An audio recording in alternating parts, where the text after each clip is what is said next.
Hello. Hello, Dr. Venus. Hello, Dr. Jackson, and everybody. Yeah, it's so good to see you. And um, we are on episode 16, I think. I think this is Wow, 16. we're getting there. We are. And so this is the Three Docs Book Club podcast. And this week we're talking about Man's Search for Meaning by Viktor Frankl. And what a wonderful emotional book that experience, just a kind of a wonderful reading experience. I mean, not happy wonderful, but just But a must read, a must yes, read, and yes, I'm just in awe that I never saw this before. This yeah, this book, it has been out for so long, and hmm, I don't understand how I ever missed it. So yeah, I just and thank you, Daniel Pink, for including this book in your list. It's a book that everybody needs to read, should right. read. And it's related to everything else on the list. I mean, there's some part Yes, of every kind of book. absolutely. I found lots of connections. Yeah, a book about how to survive adversity, how to or trying to move on in the face of tremendous hardship. So Yeah, um, yeah, absolutely, just fantastic and yes. sad, of course. Right, right. Yes. Heartbreaking. I Yeah. agree. All right. So let's review. We started this on using this podcast using Daniel Pink's suggested books, 21 books that changed his life. And so we are marching through, and episode 16, here we are. So, Man's Search for Meaning. And Dr. Venus, would you like to discuss what Daniel Pink said about the book? Absolutely. So Daniel Pink states that Viktor Frankl um, says that any human's primary drive in life is not pleasure, as Freud would had said, or power, like Alfred Adler said. He says instead it is meaning. Even in brutal, dehumanizing conditions, we can find purpose and Mm, significance. We can use our craving for meaning to build resilience, whether you are struggling or not. Daniel Pink says, read this book. It is that powerful. yeah, And yeah, I absolutely. wholeheartedly agree. Absolutely. Absolutely. So what I picked out as a discussion point is the fact that Frankl argues that even when facing unavoidable suffering, a person retains the freedom to choose their attitude toward that suffering. This is the last of the human freedoms, which no external force can take away. And I think that is just a powerful statement because it is so true. The attitude with which you approach adversity, things that happen to you, can make all the difference how you get through it. So Right. he says we have a choice of response. The difference between those who survived the camps, the concentration camps, and those who perished often came to down to an inner decision, the choice to preserve one's spiritual freedom and human dignity despite unimaginable brutality. Mm, Meaning in suffering. If life has a meaning at all, there must be a meaning in suffering. If life has a meaning at all, then, when we are no longer able to change a situation, we are challenged to change ourselves, to find meaning in the way we accept endure our fate. And of course, he talks a lot about what they went through, getting the clothes from sick patients or other prisoners in Auschwitz that were sent to the gas chamber because they were deemed not usable for work. They were too weak to work, so their fate was immediately sealed upon arrival. Off they went. So the prisoners got their clothes. Yeah. They fit or not. Then they had to march in sub-zero temperatures to their work site and then work all day and survive that. And it's something we cannot imagine. Right. Right. And, those things it reminded me of, we don't always understand how, it was in Germany that prisoners were treated that brutally. In other parts of the world that I know of, where prisoners they have nothing. It's not like here, where you go to jail, and I'm not saying it's a cakewalk, but your conditions here in jail or in a prisoner camp are tolerable versus what you go through. Frankl also compared prison and camps in that respect as well. That yes, and I hesitate to say safe place, but I mean the whole idea that you're in the camp and that at any moment your life would be ended, that you would be called out and your life would be ended. But prisoners in a jail, for the most part, have a trial and are put in prison for their in our Western punishment. countries. Right. That is Western. There you go. In our Western countries and democracies, I can tell you that my dad very rarely spoke about World War II because it just wasn't anything to remember. Right. But he told us that as the war went to an end and they knew it was over, and everyone scrambled to the Western Front because they'd rather be taken prisoner by the Americans than by the Russians. And they knew why, because the conditions you can probably compare to Auschwitz and the way it was in the Third Reich. Yeah, the other camps. Yeah. Oh, yeah. Something that it's not to the fore of our understanding. Yes.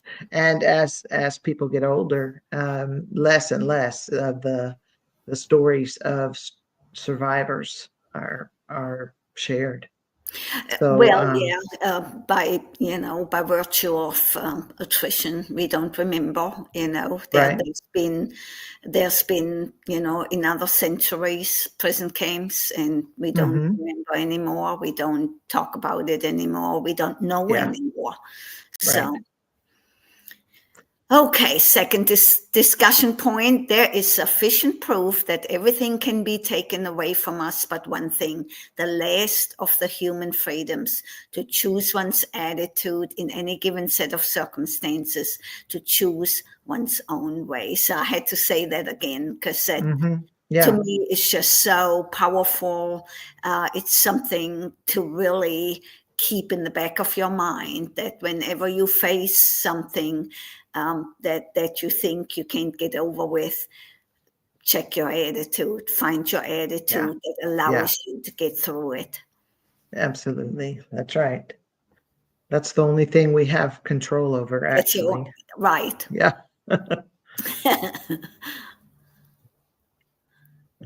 Some of the things that I just when I first started reading the book, the beauty of the descriptions of the horrific and I know that sounds terrible, but just looking at the book from a literary perspective, Yeah, yeah. on page 9, this is one sentence that just jumped out at me. The engine's whistle had an uncanny sound, like a Mhm. cry for help, sent out in commiseration for the unhappy load which it was destined to lead into perdition. Yes.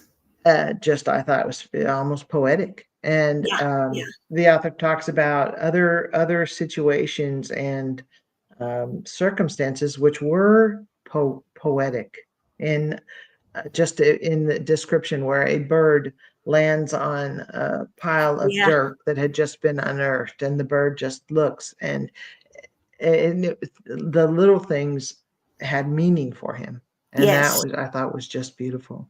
yes. And then Me too. also in that same page, when he talked about first entering the camp, that when they had to remove their clothes, they had to give everything, all their belongings to in one pile, and then they went to another to be cleaned or whatever. But no one could yet grasp the fact that everything would be taken away. They Yeah, thought, oh well, yeah, I'm going to go back and I'm going to get my belongings, even though meager as they yeah. were. It might have been just a Exactly. little slip of paper. It was Yeah, still belonged. It was a yeah. belonging, and it was not. There No. was nothing, not every single physical something would be taken away from them. Yeah, And most people don't know. I mean, we don't experience that. yeah, yeah. The closest thing that ever happened to me personally was, uh, uh, as you know, I have twins, and I had to be on bed rest for 8 weeks. And I all I could do was lay in the bed and eat and sleep and read, and that was it. But for 8 weeks, I felt like a prisoner in my own home, because the idea that if I got up and moved around and did some house cleaning or something, I would kill my twins, or they would be born so early that they wouldn't survive and would all be on me. I felt I lived under that fear for so long and yeah. 8 weeks, went into, a long time. yeah, quite a depression. And um, I was, uh, I would, my husband took really good care of me. I want to make sure I say that, Yeah, but I still felt a paranoia and a yeah, fear yeah, that I couldn't do anything besides those three things, yeah. and that I And didn't have. again, Yeah, you didn't know the outcome in spite right. of it. Right. So, yeah, if it perhaps it would last 8 weeks, perhaps it would last 6 weeks, and Yeah, or longer, or whenever the babies were healthy enough to be born. But like you said, yeah, I didn't know. I didn't know when that would happen.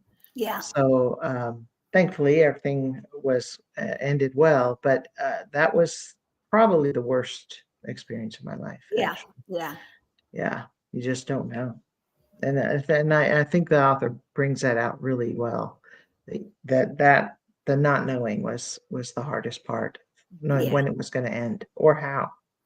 yeah, Um, so, he also talks about the phases that the prisoners at Auschwitz went through. The first phase of shock, um, they did not fear death.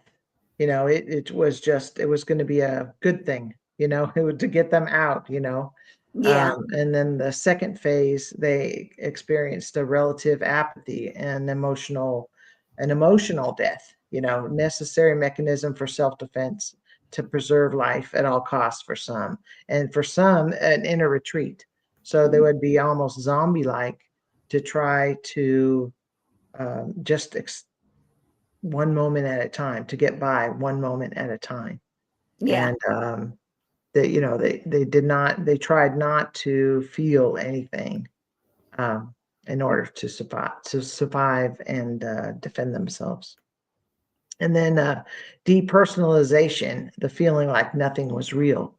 And I imagine there's a kind of a looking out from the outside to the things that are happening around, that it wasn't happening to me, it was happening to someone else. And that yeah, was one way yeah, that the people were able to survive.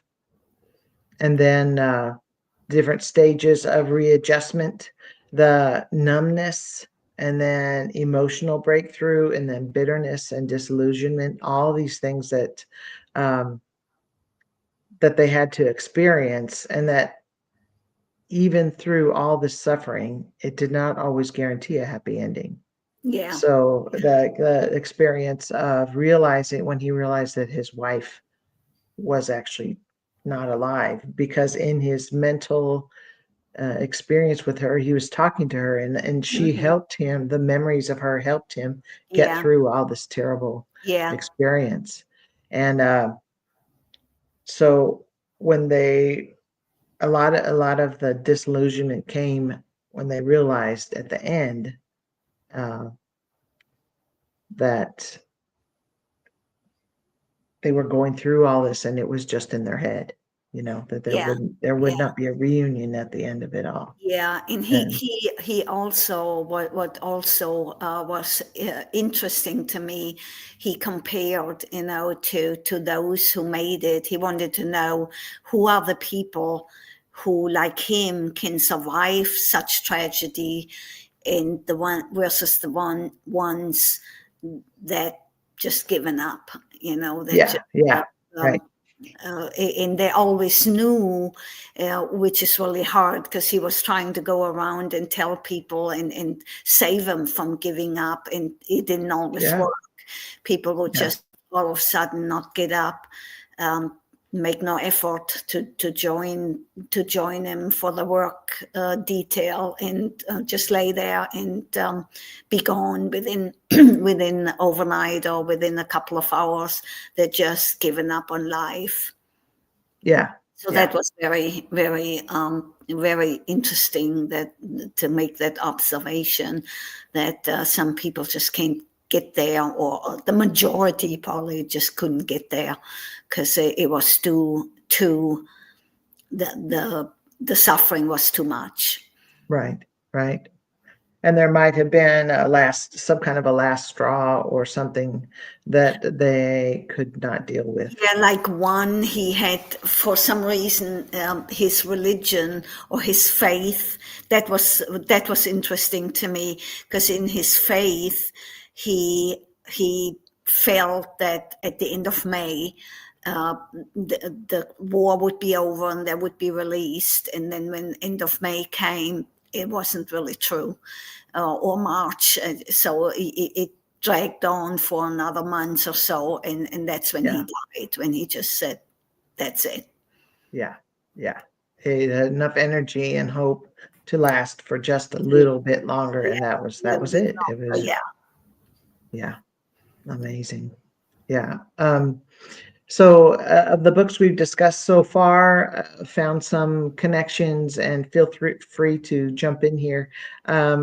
Grit and Mindset and the War of Art, that success is driven by effort, persistence, and the belief in one's ability to improve. So, the attitude and the idea of hope is just so strong in people that it helps them, no matter that will survive, that it helps them just take another breath, you know? Yeah, in contrary, really, to popular belief, that it's a combination, like in many of the books was promoted, a combination of ability or talent, the environment, and what you're made of.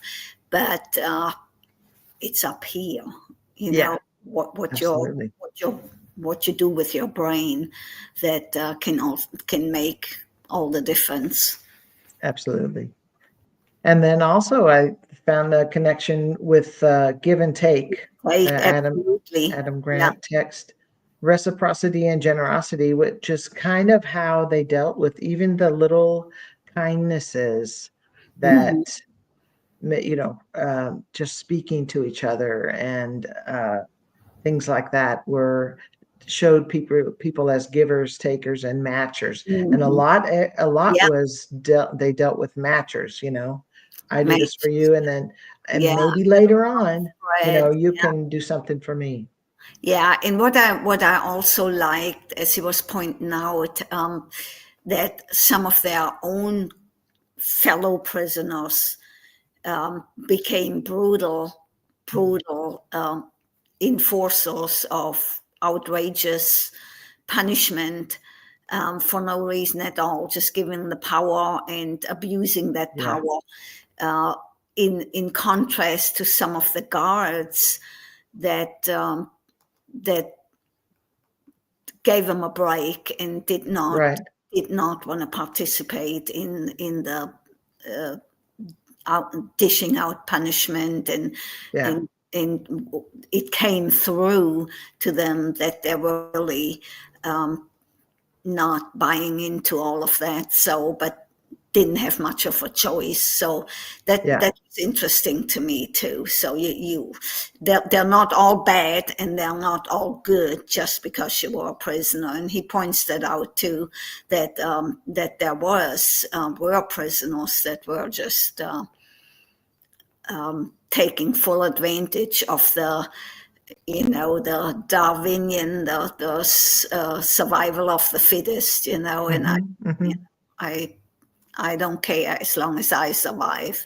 Right. Right. Yeah, that was interesting how many of the people that were put in charge, I guess maybe because there weren't as many soldiers as they needed, many were put in charge were prisoners as well. Yeah. Yeah. And I didn't know that. I thought that it Yeah, was. I didn't know that either. So, and then to show that kind of brutality is just unreal. Right. Right. And so out of all these experiences, the logotherapy was developed, and Frankl, survived and lived and helped people understand their own attitudes and how that can affect their daily lives outside of this concentration camp environment. And I thought it was really very interesting how it really folded so nicely into the books that we've already been reading. Yeah, and actually, I mean, it's interesting to me because I never heard of logotherapy before either. Before I read this book, so Yeah. it's a school of psychotherapy that is centered on the belief that the search for meaning is in the main motivation of living. Yeah. So that was interesting to me because I didn't even know. I mean, it has many facets, of course. It's a psychotherapy that that is concerned with the future, not with the past.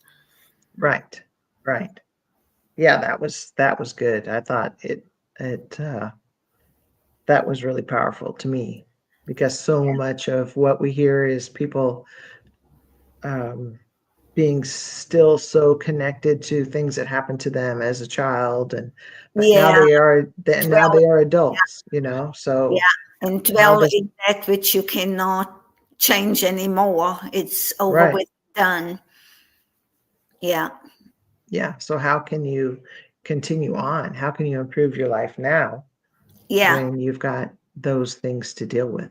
Because you have a future ahead of you, and that's the only thing you can change. And some of the other books have said that in Mindset have said that, what are you going to do from here on to make things better? You can't change the past, so we got to move on. Right. Absolutely. And for our readers, what I also like to bring out, so they know the meaning of life is unique. The meaning of life is not general, but unique and specific to each person, and often to each moment. We should not ask what we expect from life, but rather what life expects from us. So I thought that was just it's beautiful, life-changing thought. Yeah, absolutely. Yeah. And it's more of other-centered Yes. perspective rather than a self-focused perspective, so that we, when we come up across obstacles, that we center, like you said, what does life expect from us? Yes. Not what can I expect life to give me. Yeah. Yep. Let's see.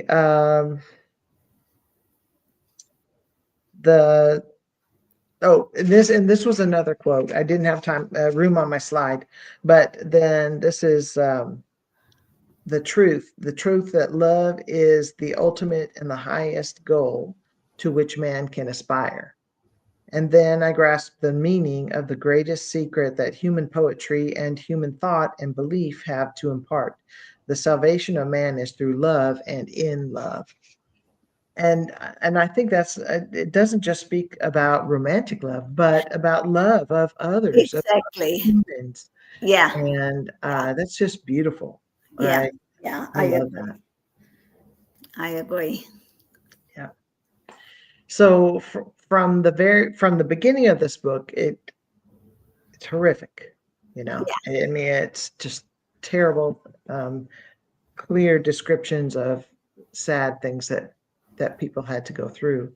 But there is a focus that ends up at the end of the book, which is focusing on others and not necessarily our own experiences. Yeah. Yeah. Okay. It's just one powerful book, and there's so much more in it. You can Mhm. bring that out all in. I mean, I got pages and pages and underlined. Um, Yeah. there's just so much to gain from reading this book. Yeah. I can only recommend it And to yeah. And there's no wasted words. It's essentially a short book, 150, it is, yeah. It's an 60 easy read. pages, I mean, maybe. yeah, it's Yeah. a you don't get mired in 500 Mm-mm. pages. It's short and to the Yeah. point, and it's just awesome to read. Yes. And the references are good. Very interesting references if you want to do Yes, yes. deep study and psychological understanding and different therapies. I thought that was Mhm. really pretty interesting too. Yeah, yeah. So yes, absolutely. Dr. Venus, I have really enjoyed speaking with you, and I hope that our listeners, if they decide to subscribe, that they would like this podcast, and we will continue on with episode 17 next week. And next on our list, Have we decided? we haven't decided yet. Um, how about economics and psychology? Okay. Scarcity. Let's try scarcity. Scarcity. Okay. Okay. Sounds good to me. All right. Yes. And that we will discuss and move on to next week. And thank you again, everyone who's watched. And yeah, okay, that's great. All right, I'll talk to you later. Bye bye. Okay. Bye bye.